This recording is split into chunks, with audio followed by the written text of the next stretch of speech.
और भक्ति के मार्ग पर जब जीव चलने लगता है ना, तो बहुत सावधानी बरतनी पड़ती है। अगर मेरे प्यारे भोलेनाथ को पाना चाहें तो जरूर ध्यान दीजिएगा इन बातों पर।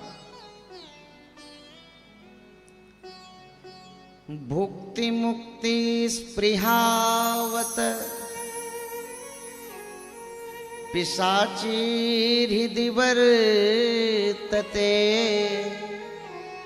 मावत प्रेम सुखम स्यात्रः कथम भुदयो भवेत।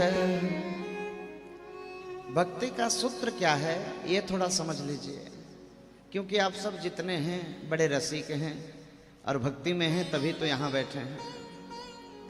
क्योंकि कल ही हम कथा में कह रहे थे, शरीर में जब पाप की अधिकता बढ़ जाती है तो पाप तो बैठने की अनुमति देगी नहीं।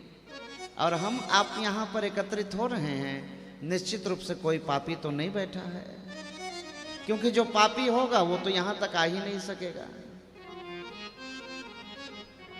तो भक्ति के मार्ग पर यदि चल रहे हैं प्यारे, तो कई चीजों का ख्याल रखना जरूरी है।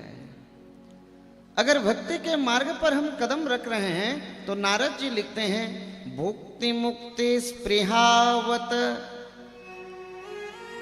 अगर भक्ति के बदले, हाँ ध्यान सुनिएगा, भक्ति के बदले यदि कोई मोक्ष की कामना भी मन में रख रहा है तो अपराध है। आप भक्ति के बदले कुछ मांग नहीं सकते। और अगर भक्ति कर रहे हैं और हमारे मन में यदि स्वार्थ की भावना है, किसी चीज को प्राप्त करने की भावना यदि है, हाँ तो भूल जाइए कि वो भक्ति है, फिर तो सौदेबाजी कर रहे हैं। जैसे कभी कभी देखा होगा आपने, आप किसी दुकानदार के पास में गए हैं, 20 रुपया की नोट काउंटर पर रखी आपने, और दुकानदार ने आधा किलो चीनी तौल करके आपको दिया है। बताइए, आपके और दुकानदार के बीच में कोई प्रेम है? ये आपने 20 रुपया दिया, नियमतः उसने आधा किलो चीनी तौल करके दे दिया। ठीक उसी तरह से मेरे प्यारे, हम भगवान के पास में जाएं और कुछ भी वस्तु समर्पित करें और उसके बदले ये कह दें कि दीजिए इसके बदले,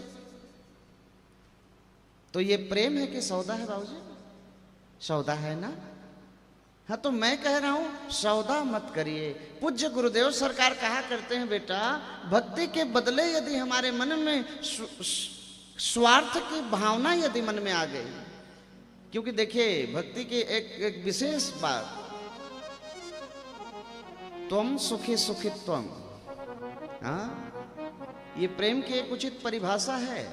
हे प्रभु, जिस परिस्थिति में आप सुखी हैं उसमें मैं भी सुखी हूं। हमारी वजह से आपको कोई कष्ट न हो,